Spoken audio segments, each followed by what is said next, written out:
quand on travaillait tout le temps avec des gens qui te disent quoi faire, qui te font des retours constamment sur ton travail, qui te disent non, ça va pas. En fait, on n'accepte jamais ma vision dès la V1. Et ça, c'est un truc un peu qui me saoule de ma personnalité, c'est que moi, quand je te fournis une V1, c'est que je te fournis une V1... VF, quoi. Ah, mais c'est VF, c'est prêt à sortir, en fait. Ma V1, elle est insane. Enfin, genre, je suis au max. Et tu te prends des commentaires en mode très bonne base pour commencer. T'es en mode, mais les gars, j'ai déjà tout donné, là. Demain, Samsung vient me contacter pour me dire, est-ce que tu peux faire la 3D pour notre nouveau Galaxy AirBuds? En vrai, en toute pure sincérité, je m'en fous. Parce que ça m'atteint pas, ça me touche pas. Et d'autres exploseraient de joie parce qu'ils travaillent avec une grande marque et du coup ça leur fait un super nom dans leur portfolio, ce que je comprends totalement et ce que je respecte. Mais moi, pas du tout. Merci Justin, merci pour prendre ton temps. Merci pour ton accueil, avec grand plaisir. Setup incroyable, franchement ça fait plaisir, c'est la première fois qu'on se rencontre, du coup bah voilà, c'est oui.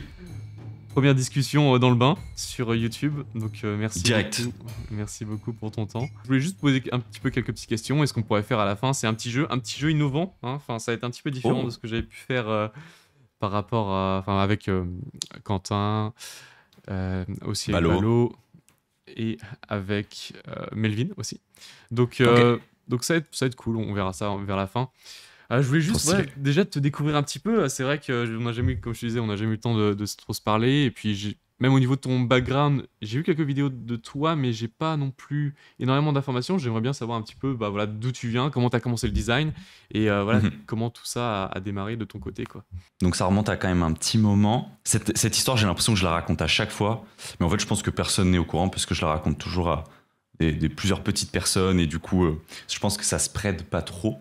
Okay. Alors comment j'ai commencé donc quand j'avais 12-13 ans, j'avais une chaîne Minecraft, Commentary, on cherche à faire des vidéos comme du Diablo X9, du Sifano et à cette époque-là, avoir une intro YouTube c'était super important.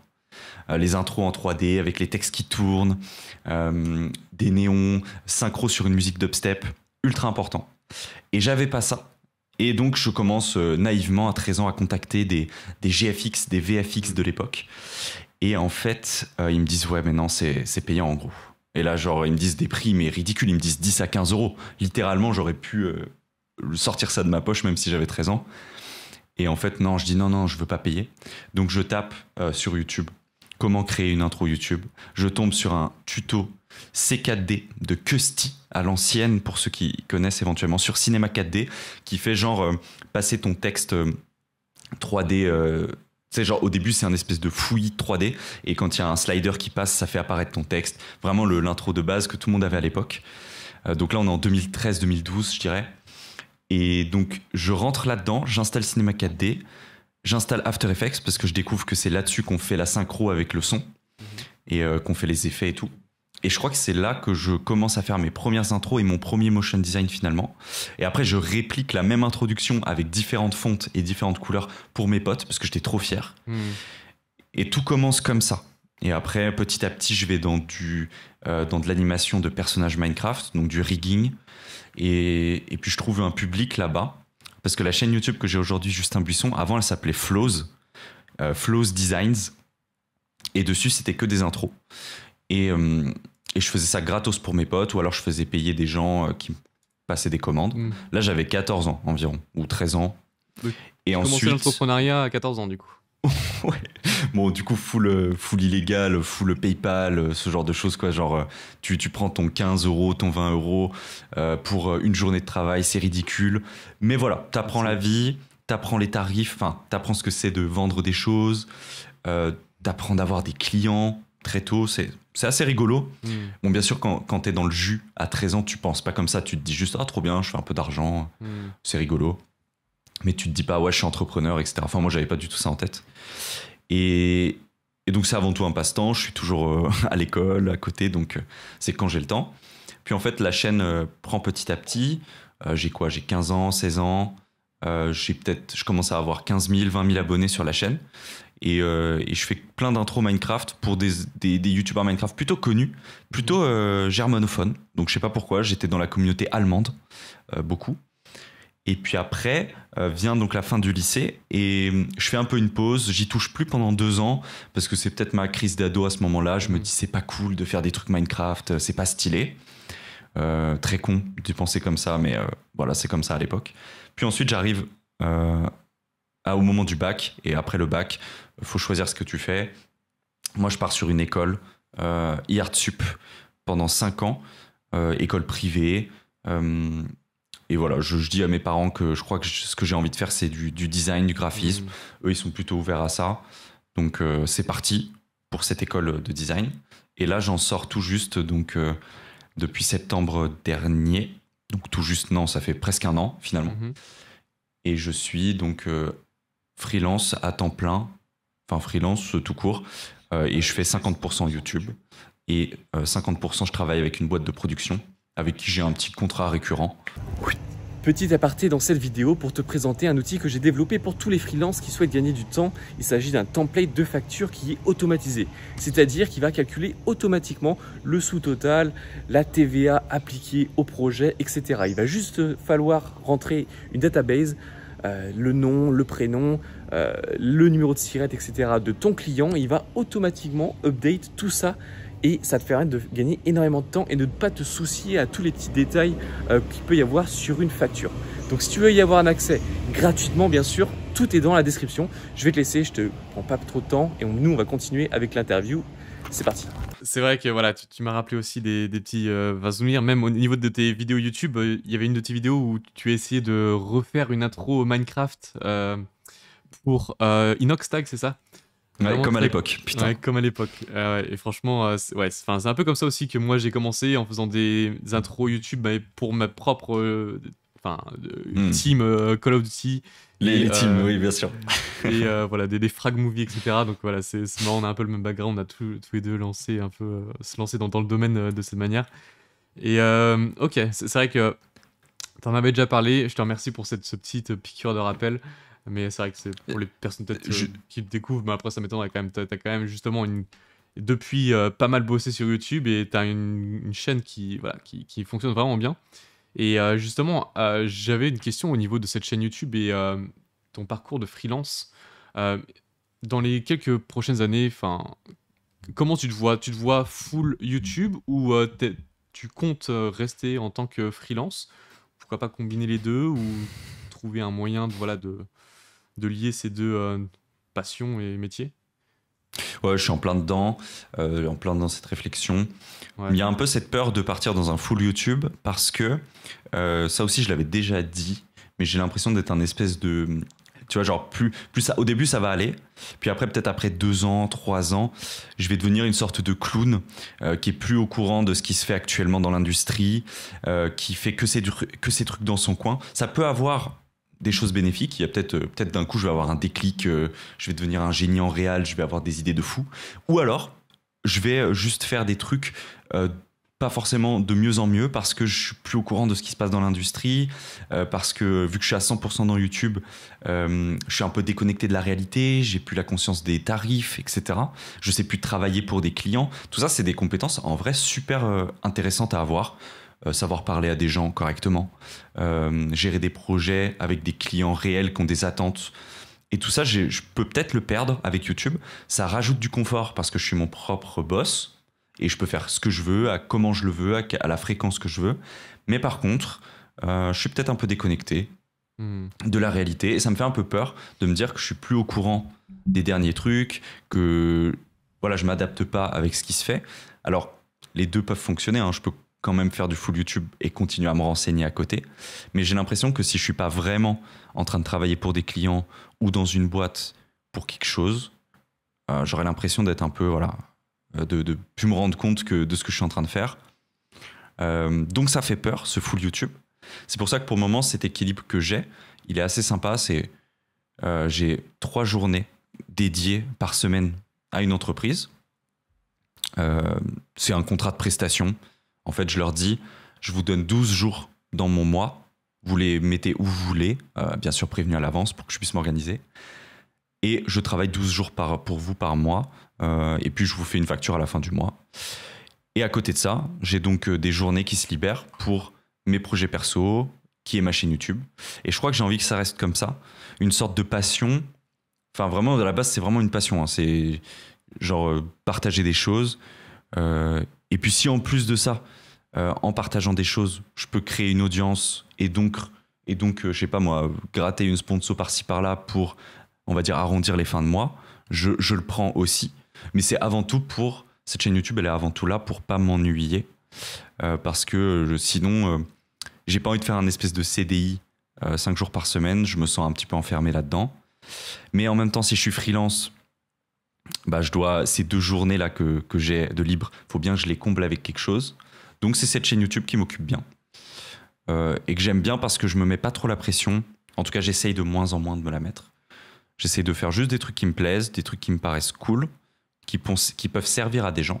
Ouais, du coup, ok, je vois que c'est vrai que cette balance, elle est un peu compliquée à faire un petit peu au début, mais toi, quand même, de ton côté, je trouve que c'est quand même assez clair. Tu veux garder YouTube plus comme un passe-temps, et je trouve que c'est un bon moyen pour se libérer aussi et avoir moins de pression envers les sponsors. Ouais. Et le fait d'avoir en fait un skill et une renommée et une clientèle qui est déjà bien établie, ça te pose quand même moins la pression de faire des vues. Et c'est vrai que si t'as pas forcément de produits quand t'es sur YouTube, de produits à vendre qui viennent de toi, c'est vrai que tu dépends vachement des marques et ça va être peut-être la pression des vues et oh là là, enfin ouais, ça c'est un enfer, rien que d'y penser, en fait, mon cœur veut YouTube à 100%. Les sponsors, c'est du bonus qui est cool à prendre, ça fait plaisir, mais c'est pas nécessaire. Et ces 3 jours que j'alloue à une boîte d'entreprise par semaine, c'est vraiment ce qui me permet de me dire ok, je peux vivre ce mois-ci sans souci. Ça va, je peux payer mon loyer, je peux payer ma bouffe, c'est cool. Mais je garde ma joie de créer, elle est dans YouTube, parce qu'il n'y a pas cette pression justement, et j'ai peur que si elle s'installe, comme tu dis, il y a ce truc de... Déjà que je regarde les vues, alors que c'est pas mon taf. Alors imagine si c'est mon taf, ça doit être fou comment ça doit mettre la presse, et comment tu dois, même quand tu as la pression des vues, forcément tu métamorphoses un peu ton contenu, tu le rends plus rapide, enfin tu le rends plus optimisé. En fait, tu optimises tout et on perd un peu ce feeling en fait, qui était là à la base, et ça devient juste ton gagne-pain, donc tu es obligé de produire. Et je pense qu'on perd même en pertinence. Tu vois, plus tu produis, moins tu as réfléchi à ce que tu voulais faire, et moins c'est intéressant pour les gens, il faut être honnête. Et donc, ça fait flipper. Ouais, mais toi-même, toi, tu fais du YouTube, toi aussi, donc tu sais un peu ce que c'est, hein, finalement. Ouais, c'est vrai que je fais un peu de... Je fais un petit peu de YouTube, mais c'est principalement aussi... Enfin, je fais toujours un petit peu de freelance, mais c'est vrai, de moins en moins, j'accepte peut-être 1 ou 2 projets par an, max. Et YouTube me sert enfin aussi un moyen de communication avec les produits que je peux créer, comme les formations, le Patreon, etc. Donc voilà, j'ai pas vraiment la pression des vues, etc. Je fais un petit peu ce qui... Enfin voilà, mon taf, ça va être vraiment d'enseigner le motion design. Du coup, j'essaye de tourner autour de ce sujet.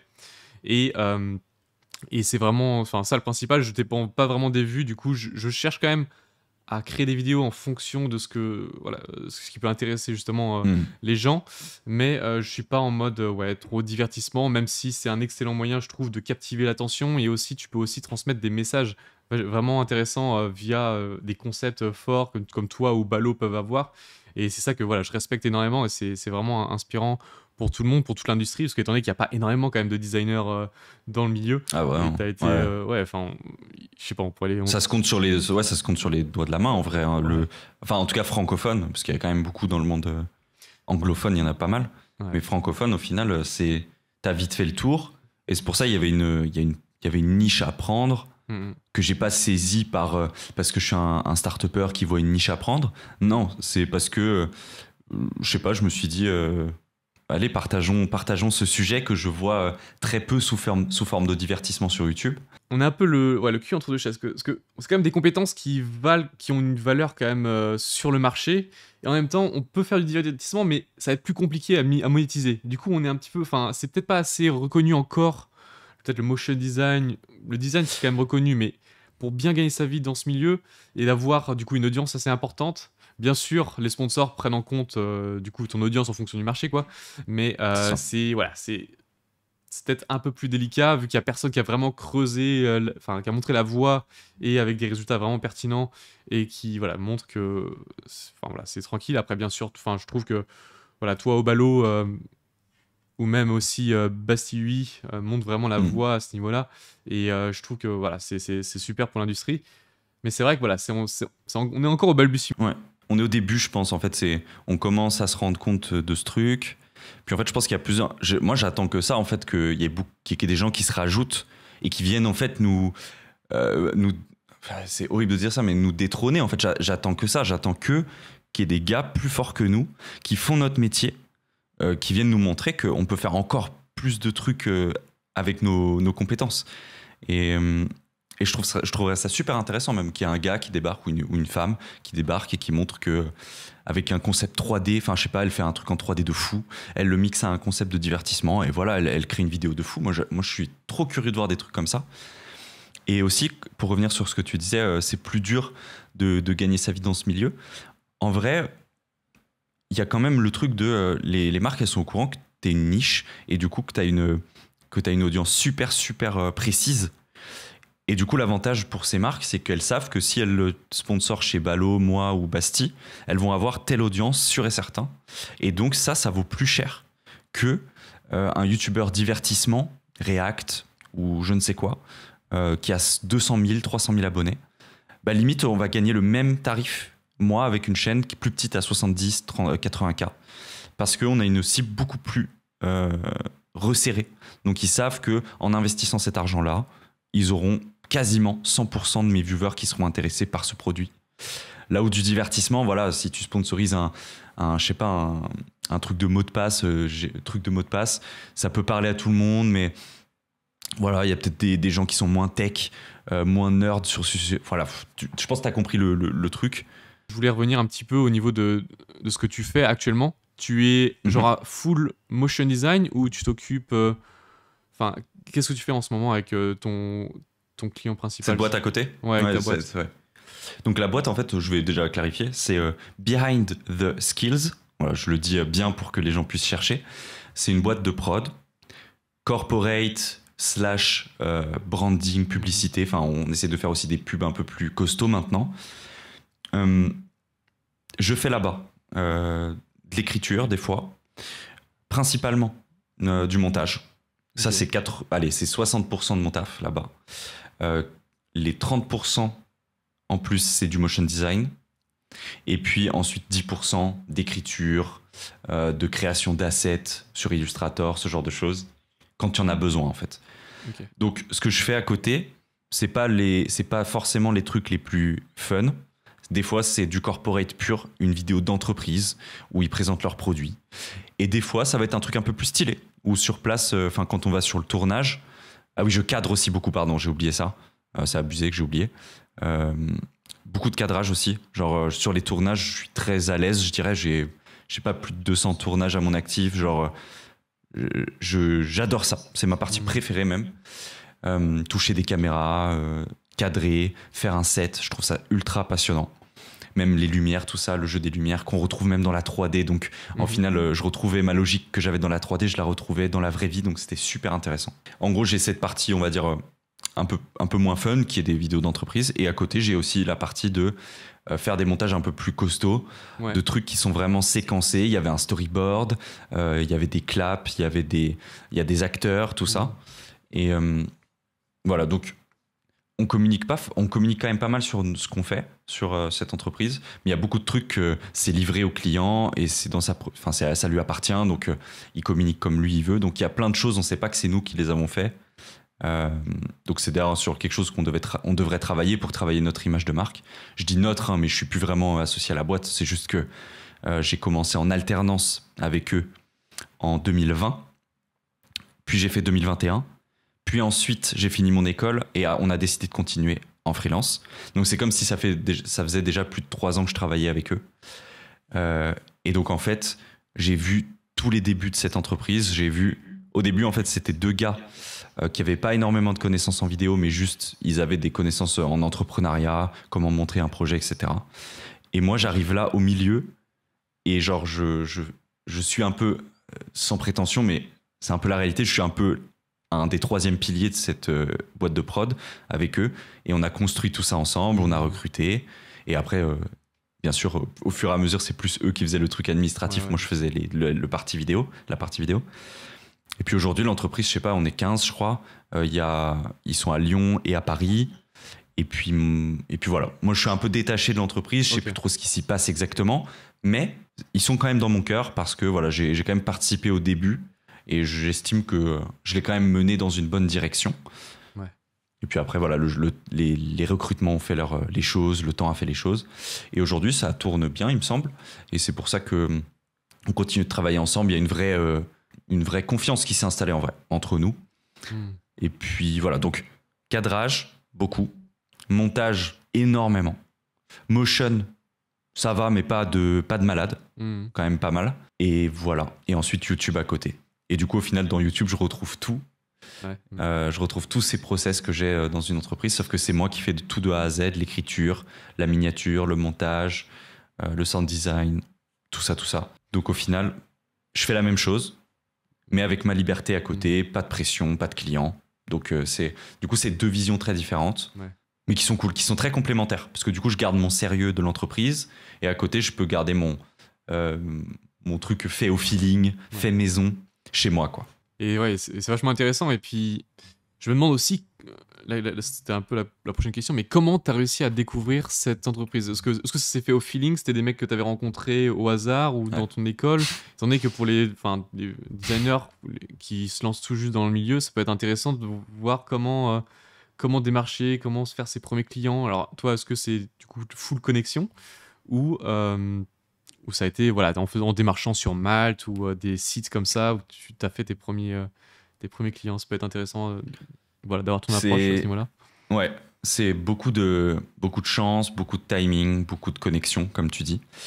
Qu'est-ce qui s'est passé en 2018 ? Début 2018, je lance ma micro-entreprise parce que, avec un ami, il a un contact qui lui a dit j'aimerais bien faire des vidéos, mais j'ai besoin de quelqu'un qui s'y connaît. À l'époque, en toute sincérité, avec mon pote, qui est, je vais dire son nom, c'est Charles Botala, qui est aujourd'hui un artiste 3D.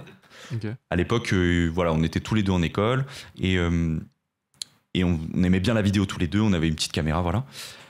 Et en fait, ce client, c'est Le Wagon, qui est un bootcamp de code assez connu aujourd'hui. Donc, en vrai, ils sont assez renommés. C'est une formation physique, tout comme online. Et aujourd'hui, ils ont ultra répandu leur offre, ils sont dans toute la France, même dans le monde entier et tout, c'est abusé. Et donc moi je faisais les vidéos pour Le Wagon Lyon avec mon pote Charles Botala. Donc ça c'est mon tout premier vrai client hors d'internet, vraiment client physique. Et ça part de là, ça parle d'un ami qui me dit je me sens pas d'y aller tout seul, est-ce qu'on peut pas le faire à deux ? Donc on filme nos trucs, c'est pas top, mais ils sont contents, donc ça va. Enfin, quand je regarde aujourd'hui, c'est une catastrophe en vrai. Mais c'était ok pour l'époque apparemment. Puis en fait, de fil en aiguille, mon pote n'est plus trop intéressé par ce travail avec Le Wagon. Moi, je continue. C'est assez récurrent de temps en temps. Je dois venir filmer des trucs, faire du montage pour eux. Et ça, c'est tout à côté de l'école. Et puis ensuite, en fait, j'ai travaillé presque 3 ans pour eux de façon assez récurrente. Ça me faisait un petit bonus à côté. C'est très cool. Et en fait, un jour, je leur dis en vrai, j'aimerais me dégager un peu de temps. J'ai plus trop envie de travailler avec vous. Ils ont dit pas de souci. Et en fait, à ce moment-là, le gars avec qui je travaillais chez Le Wagon, il m'a recommandé à un de ses élèves dans cette formation qui, lui, voulait monter son entreprise de vidéo. Et donc, c'est Behind the Skills. On se retrouve autour d'une bière grâce à ce plug de Le Wagon. Donc, c'est que du bouche à oreille. J'ai rien fait pour ça. J'ai juste eu de la chance, entre guillemets, et du timing. Et on va boire cette bière ensemble. Ils me parlent de leur projet. Moi, je trouve ça cool. Au début, ils voulaient me prendre en tant que freelance et qu'on travaille de temps en temps ensemble. Puis, en fait, ils se rendent compte que je suis en cursus scolaire. Donc, ils se disent « Ah, mais on peut peut-être te prendre en alternance. Est-ce que ça t'intéresse ?» Et à cette époque-là, moi, l'alternance, je comprenais pas pourquoi tout le monde hypait l'alternance. Moi, je voulais être en freelance, faire mes thunes tranquille, faire mes projets. Et en fait, j'avais pas compris que l'alternance payait avec l'OPCO. Payait en fait le prix de ta formation à l'année. Et j'étais en mode waouh, ok d'accord, ça c'est quand même un gros déclencheur. Ils prennent en charge l'année de formation qui est ultra chère. Et en plus de ça, j'ai un salaire plutôt ok en alternance avec cette entreprise. Au début, je dis non parce que je savais pas tout ça. Puis en fait, je reviens quelques jours après m'être renseigné. Et je leur dis, les gars, en fait, pour l'alternance, pourquoi pas? Et c'est là qu'on se retrouve à 3. Victor Linder, Paul de Castelbajac et moi, dans une entreprise qui n'a aucune... personne ne les connaît. On ne sait pas trop ce qu'on fait. Moi, je m'y connais en vidéo, mais pas encore autant qu'aujourd'hui. Ça fait que j'ai quand même progressé pas mal en 2 ans. Et eux, ils s'y connaissent un peu en vidéo, mais pas des masses. Ils sont plus dans le marketing et dans l'administratif, etc. Et c'est là que ça commence en 2020. Et je pense que c'est là que j'ai pris tous mes skills vidéo. Et c'est en même temps... Enfin, j'avais un peu commencé ma chaîne YouTube avant. Attends, je remets un petit peu les timings pour que ce soit clair. Avril 2020, je reprends ma chaîne YouTube de l'époque qui s'appelait Flows. Je la renomme Justin Buisson. Avril 2020. Et septembre 2020, je rejoins en alternance Behind the Skills, qui est, on le rappelle, un bouche à oreille de Le Wagon, mon premier client. Et du coup, voilà, ouais, c'est vraiment intéressant. Et puis toi, du coup, tu te vois vraiment continuer comme ça, d'avoir un petit peu un pied dans les deux, dans le milieu professionnel et un pied dans YouTube. Et tu te vois comme ça pendant quelques années, ou tu te vois, ou tu y vas vraiment au feeling, quoi? Pour le moment, je reste dans la zone de confort un petit peu, vu que c'est la première année où je suis libre de faire ce que je veux, quoi. En théorie, là, je peux dire non, en fait, je veux un CDI. En fait, j'ai tellement de possibilités qui s'offrent à moi qu'il faut que je fasse un choix. Ça, c'est un peu le choix de la facilité, entre guillemets, pour le moment. Ça m'assure mon truc tranquille.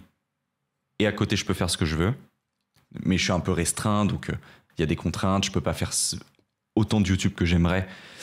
Mais du coup, si je peux faire autant de YouTube que j'aimerais, ça devient au final mon travail. Donc, on retourne dans ce truc que je te disais au début, qui fait un peu peur. Ouais. Donc, c'est peut-être pas plus mal comme ça. Ouais, ça, tu dis que c'est facilité, mais c'est pas vraiment facilité, quoi. Enfin, je veux dire, tu pourrais être full-time dans le milieu pro et te faire de la thune, quoi, tu vois. Donc, c'est quand même risqué ce que tu fais. Et voilà, ça t'ouvre des portes aussi, quoi. Et en même temps, le full-time freelance, imagine, je prends...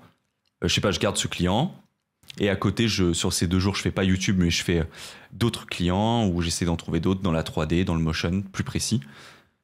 En fait, ça aussi, ça me donne vraiment pas envie.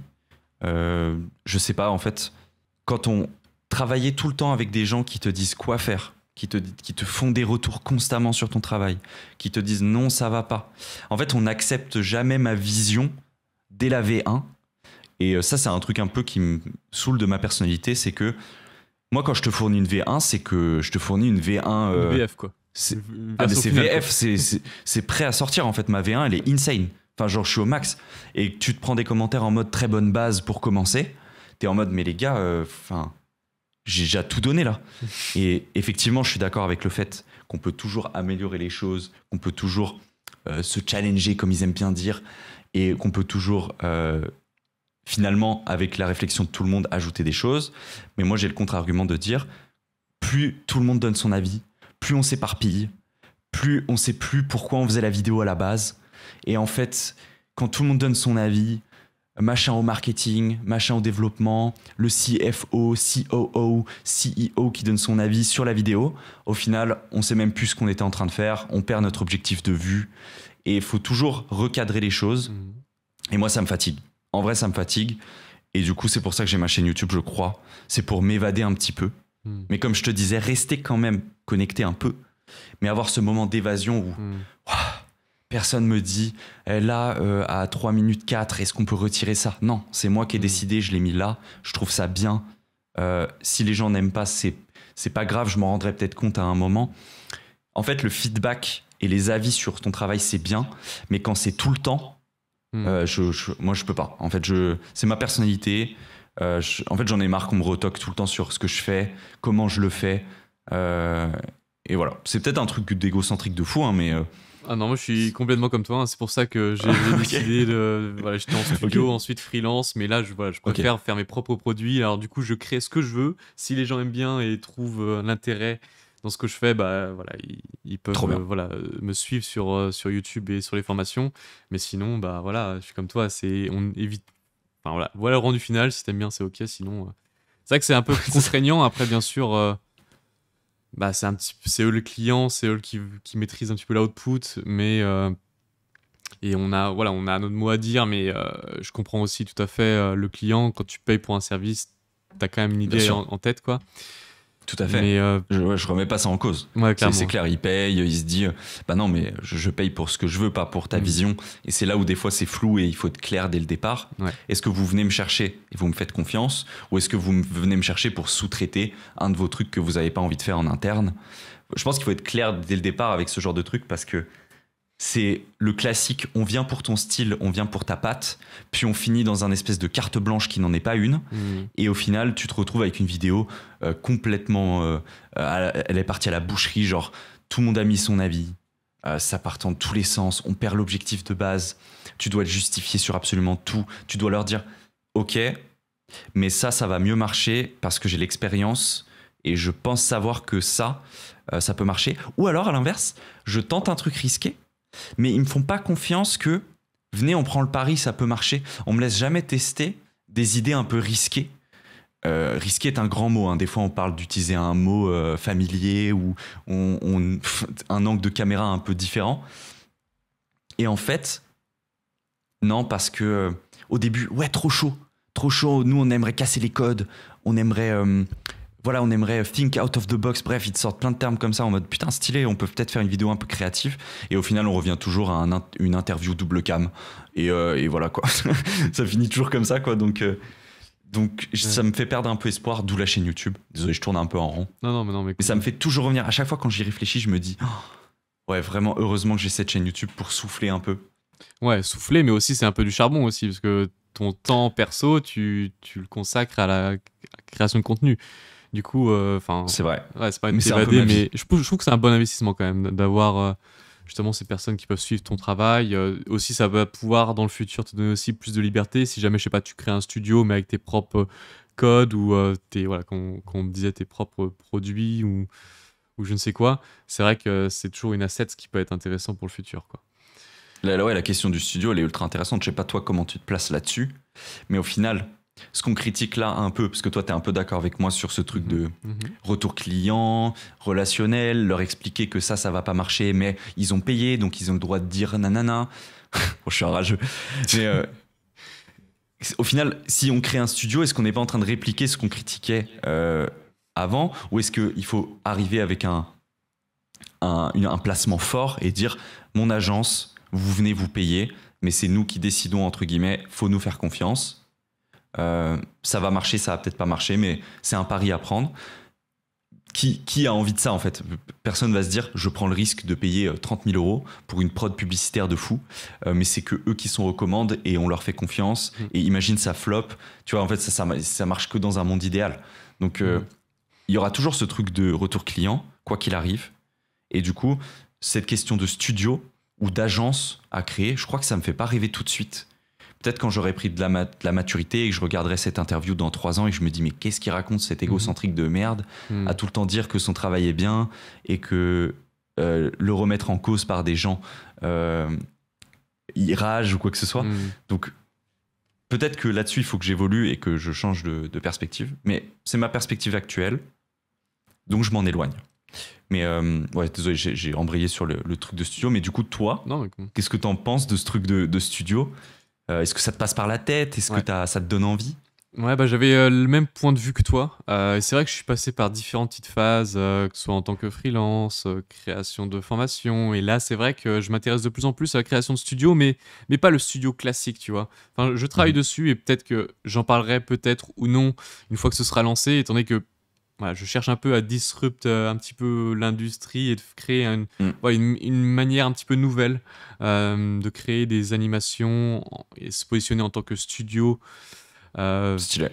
N'en parle pas. Individuel, mais j'en parlerai pas. Mais une fois que ce sera lancé, parce que le classique en parlait trop tôt, puis ensuite ça tombe à l'eau. Ouais. N'en parle pas, fais ton truc dans ton coin. Mais oui. Et là, sors avec une bombe atomique une fois que c'est fait, et là, ça va être trop bien. Ouais, c'est sûr. Mais moi, j'adore ça. Mais c'est sûr à 90% que ça se fait. Genre, je suis dessus et ça va sortir, c'est sûr. Alors, est-ce que ça va marcher? Ça, c'est moins sûr. Mais en tout cas, il y aura toujours un positionnement à se faire. Mais c'est intéressant et je suis quand même excité avec ce projet. On verra un petit peu comment ça se passe. Et comme je disais, peut-être que je le partagerai ou non.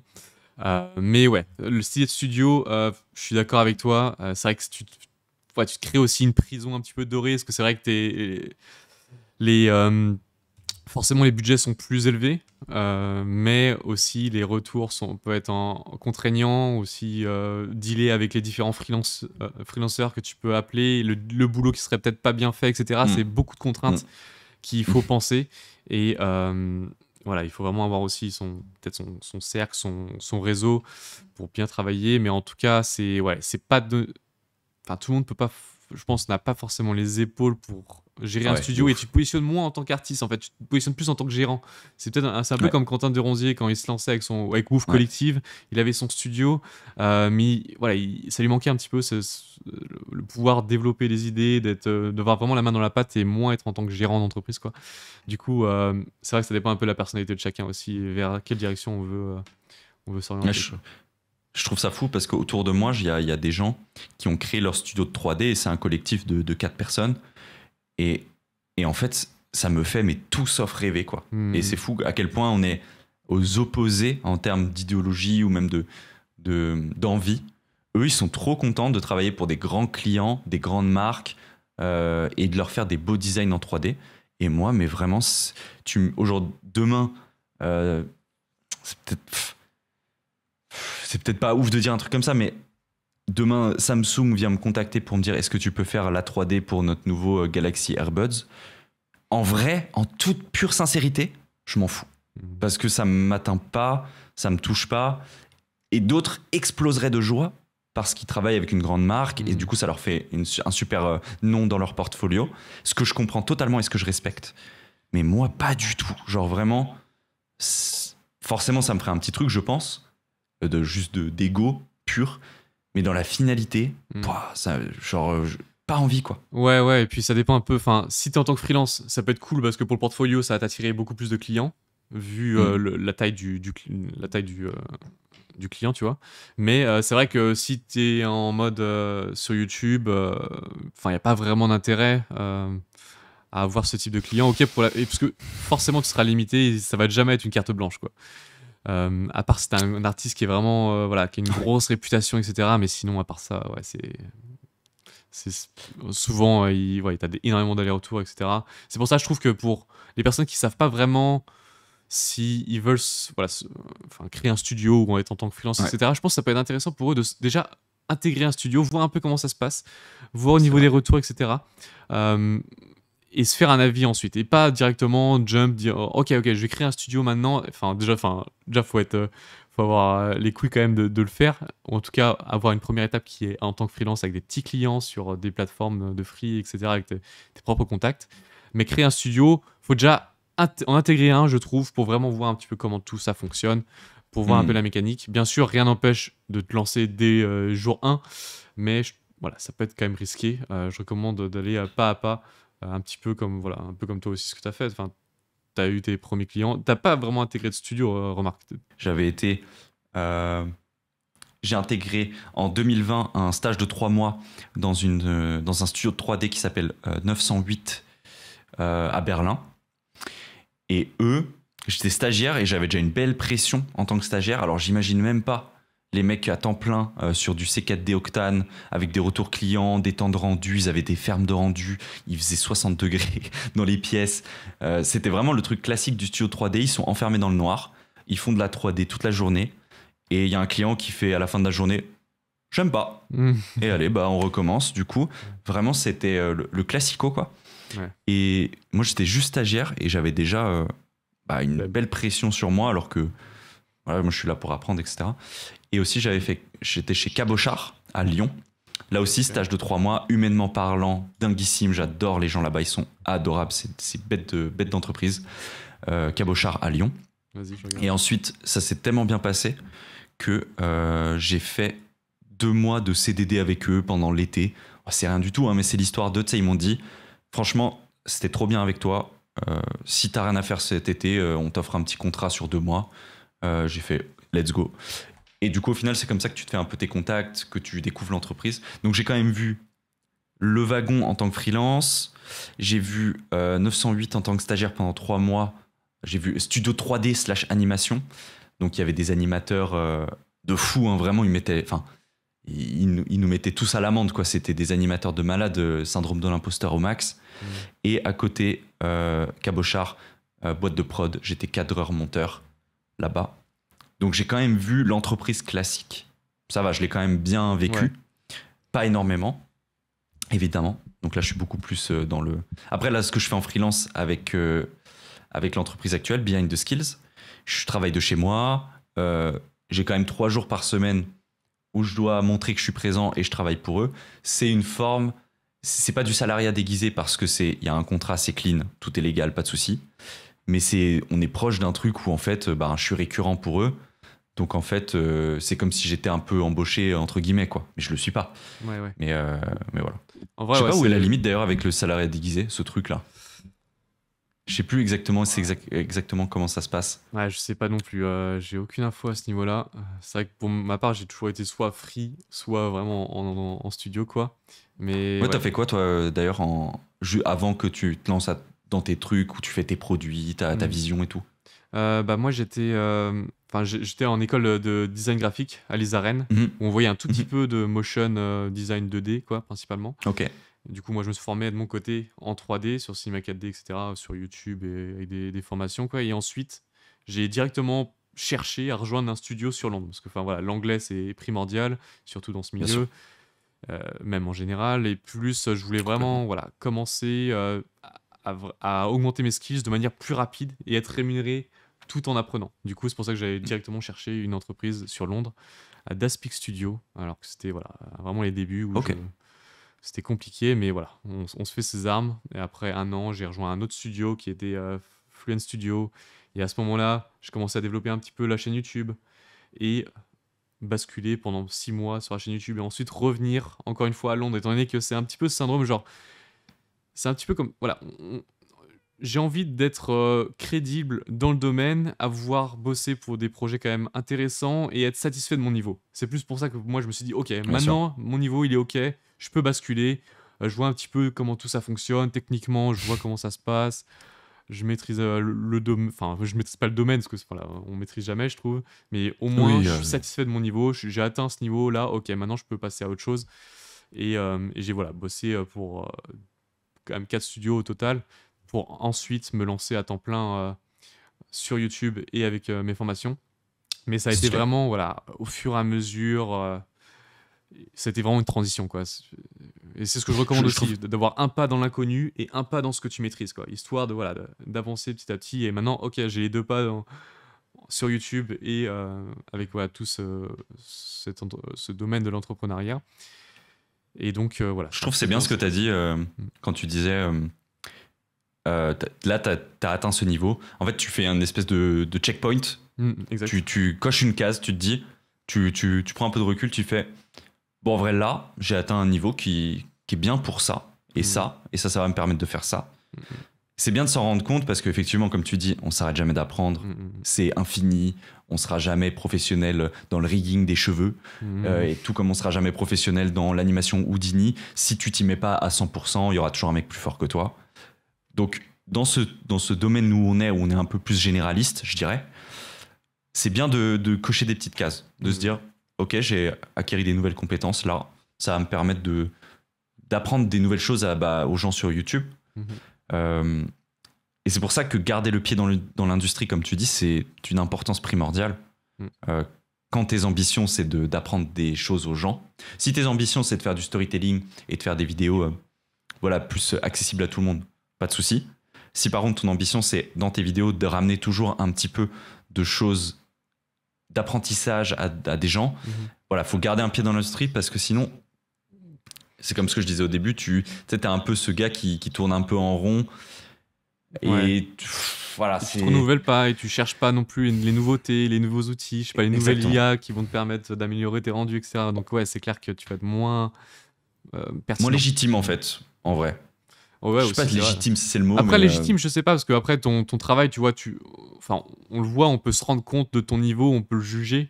Donc la légitimité, enfin, peu importe les outils que tu utilises. Oui, parce que c'est l'output finalement de nous dans notre milieu, enfin c'est le rendu visuel où, où on peut se faire une idée.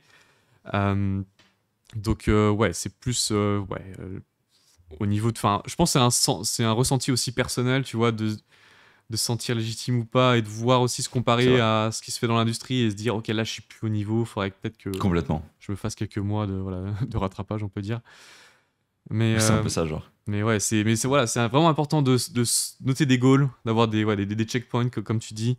Et une fois que tu l'as atteint, ok, voilà, on prend du recul. Maintenant, où je suis, est-ce que je veux pousser plus loin? Si oui, ok, c'est pour faire quoi? Enfin, vraiment essayer de penser un petit peu en amont, même si voilà, faut pas que le chemin soit précis, mais en tout cas, tu as la direction générale quoi. Tout dépend. Est-ce que du coup, quand tu es allé à Londres, t'habitais où avant, si c'est pas indiscret? J'habitais à Rennes. Rennes, à Lise à Rennes, voilà. Ah oui, ok. Donc en fait, en vrai, ça, on se rend pas compte, mais il faut quand même des sacrées couilles pour quitter sa vie, son cocon de confort, pour aller dans une ville, Londres, que tu connaissais pas du coup. Ouais, non, parce que en fait, j'ai pas vraiment d'attache. Enfin, je veux dire, moi, tout ce qui m'importe, c'est le boulot, c'est de taffer. Donc moi, tout ce qu'il me faut, c'est 15 mètres carrés avec mon ordi, mon desk et c'est tout. Bien sûr. Parce que en fait, l'objectif m'importait plus que vraiment le confort, etc. Enfin, du coup, je sais pas, c'était l'objectif avant tout et pas vraiment les potes ou la famille ou le mode de vie. Tu sors quand même bien de ta zone de confort, en vrai. Quand tu arrives dans un nouveau lieu, belle zone de confort sortie, tu connais personne, tu vas dans un studio que tu connais pas, tu sais même pas si tu as le niveau, tu vas t'en rendre compte une fois que tu es sur place. Ouais. Moi, je trouve ça quand même, c'est costaud, tu vois. Il n'y a pas tout le monde qui ferait ça. Ouais. Et je trouve ça assez stylé, en vrai. Ouais, et comme tu disais aussi à un moment, tu disais faut toujours faire des trucs qu'on sait faire, mais toujours rajouter un peu de trucs que tu sais pas faire. Moi, j'appelle ça, je dis ma règle, c'est 80. Quand je fais une vidéo ou quand je fais un truc nouveau, il y a 80% que je sais faire, bien faire, et il y a 20% où j'ai pas encore la réponse.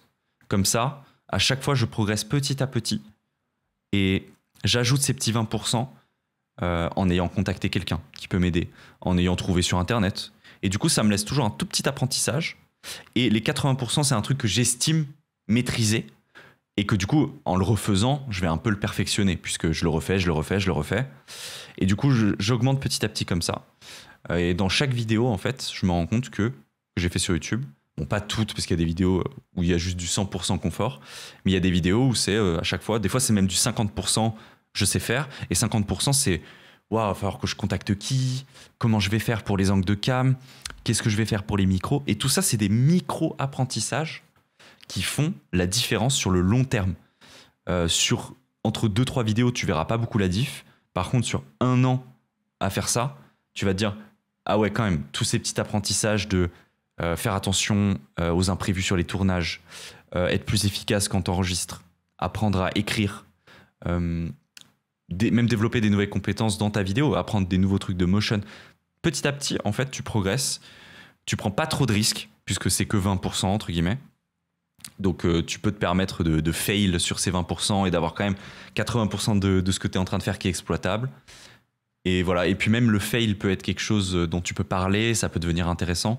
Enfin, tu peux toujours tourner les choses comme tu veux, hein, finalement. C'est un peu ça qui est un peu chiant dans l'art aussi. Et bien, c'est que tu peux tout justifier, tout expliquer, tout dire. Ah ouais, mais c'était prévu. Et du coup, c'est interminable en fait. Trop cool. Bah merci pour cette interview. Ça fait déjà une bonne heure et quelques qu'on se parle. Franchement, j'étais trop content de découvrir un petit peu mieux ton travail, d'où ton background et ton point de vue sur YouTube, les studios, etc. Donc merci pour ton temps. Et où est-ce qu'on pourrait te retrouver du coup sur les réseaux? Eh ben, merci pour la passe D. On peut me retrouver donc principalement sur ma chaîne YouTube Justin Buisson et sur tous les autres réseaux type Behance, Twitter, Instagram sous le même pseudo. Behance, ouais. Mais Behance aussi, ouais, je mets quand même pas mal de projets assez complets. Je mets tous les backstage et compagnie. Et YouTube si vous voulez voir mon côté vidéo, divertissement. Et plutôt Behance si vous voulez voir mon travail ou mon site internet justinbuisson.com. Et les réseaux Insta, Twitter et compagnie, c'est que partout. Du bonus. Voilà, je suis partout. Et d'ailleurs, entre Twitter et Instagram, lequel t'es le plus présent? Lequel t'es plus familier? À l'époque, c'était Twitter, le plus important à mes yeux. Puis petit à petit, en fait, quand tu prends un tout petit peu en notoriété, tout ce que tu dis a plus d'impact et tout ce que tu tweets peut te mettre de plus en plus dans le mal parce que tout le monde vient donner son petit avis, etc. Moi, ça m'angoisse un peu ce truc de tu donnes un avis et qu'on vienne te détruire sous des tweets parce que c'est super facile de parler, etc. Ça m'a un petit peu refroidi récemment. Ok. Et donc, j'y vais moins. Okay. Et donc, Insta un peu plus, même si leur algo, j'y comprends rien en ce moment, c'est un peu la foire. Il y a des gens que j'adore que je ne vois jamais dans mon feed parce que j'ai pas assez interagi avec eux selon Instagram. Donc c'est un peu compliqué en ce moment. Ma relation réseaux sociaux, elle diminue. Et même, je dirais, il y a un truc qui se passe, c'est que je vois YouTube comme mon réseau social préféré de tous les temps, quoi qu'il arrive. Parce que à mes yeux, c'est un réseau social. Pour moi, il a tout ce qui est bien d'un réseau social. Et avant, je postais des teasers pour annoncer mes sorties de vidéos. Sur tous mes réseaux. Et aujourd'hui, c'est un truc, depuis les 2 dernières vidéos, que j'ai perdu et que j'ai plus envie de faire. J'ai envie de poster ma vidéo et me dire qu'elle vive sur YouTube, indépendamment de ma com sur Insta, Twitter et compagnie. Je vais peut-être l'annoncer 1-2 jours après, juste mettre la miniature, dire j'ai sorti une nouvelle vidéo à la limite. Mais ça, c'est un truc que j'ai remarqué. Bon, je m'approfondis pas plus, mais plus trop envie de faire des teasers, plus trop envie de le dire partout, de faire une communication hors pair, millimétrée, etc. Juste envie de laisser vivre le truc sur YouTube et m'enlever encore un tout petit peu de pression que je commence à m'accumuler. Pression que je me mets tout seul, on le rappelle, puisque les gens n'attendent pas vraiment que tu sortes de vidéo. S'ils n'ont pas de vidéo de ma part, ils vont voir ailleurs, il n'y a pas de souci. Mais du coup, tu te mets un peu une auto-pression, je dirais. Ouais. Et puis après, c'est vrai que si tu communiques pas forcément sur cette vidéo, YouTube, c'est aussi du moyen long terme, quoi. Les vidéos, elles restent. Moi, des anciennes vidéos que j'ai pu faire, elles continuent de faire des vues. Ça dépend vraiment du sujet qu'on aborde. Étant donné que moi, c'est plus aussi genre informationnel. Donc beaucoup plus de recherche YouTube aussi. Exactement, ouais. Au niveau du SEO, etc. Mais en tout cas, tes vidéos YouTube, elles vivent par elles-mêmes. Et c'est vrai que comparé à Instagram, c'est que tu postes et bon, après tu disparais un peu dans le feed si tu restes pas consistant. Alors que YouTube, c'est vrai que les recommandations, etc. fonctionnent assez bien. Et du coup, on pourra te retrouver sur YouTube. Et vraiment très cool avec la dernière vidéo que j'ai bien aimée aussi, qui a été les 100 animations faites en 1 minute. On t'attend, hein. On t'attend sur le challenge, bien sûr. Ah oui, tu veux peut-être le faire sur CKD, bien sûr. sur Houdini. Qu'est-ce que tu peux faire en 1 minute sur Houdini? Ah, putain. Ouais, faudrait des presets et tout, quoi. Ouais, c'est ouf. Ouais. C'est vrai que ce serait un peu l'enfer. Bon, on va dire en 10 minutes. C'est possible. Avec des assets de Grayscale Gorilla pour texturer et tout. Mais après, pour le rendu, bon, c'est une autre affaire, quoi. Ouais, t'imagines le rendu, il est compris. Impossible. Non, Impossible de tenir le challenge, quoi. Ok, merci à toi, Justin. Merci beaucoup. Et puis, à la prochaine pour. À la prochaine. Salut. Ciao.